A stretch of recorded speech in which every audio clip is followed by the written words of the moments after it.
So even if a client calls and says, I really want to redo my bathroom, I tell them I'm going to go through your entire house because I want to see how they live, see what might work for them, and it just gives me a good idea of who they are. So my approach is to kind of try to figure people out, you know, in the way they live and their personality, and then focus on the design based on that. I think as a designer, you try to put your personal style on the back burner because that can get you in trouble a lot, trying to infuse your opinion into, I'm a traditional girl, but I have a lot of contemporary clients. So I think it's really, you just have to be focused on what works for them and kind of put your particular style in the back. My dream project. I would like to have my own show on HGTV. Enough said.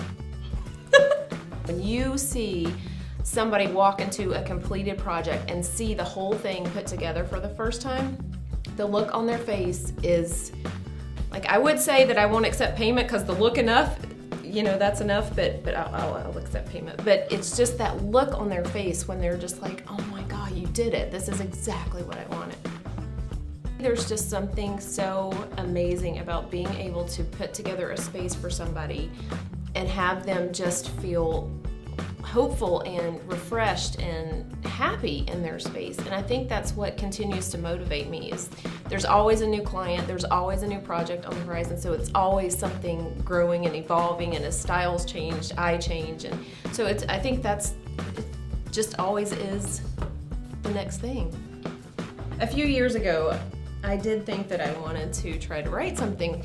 So my husband went to Barnes & Noble and bought every book that exists on how to write a novel. And so for months and months, I read these books and I finally decided that it was all just junk. And if I ever decided I was gonna do it, I was gonna do it my way.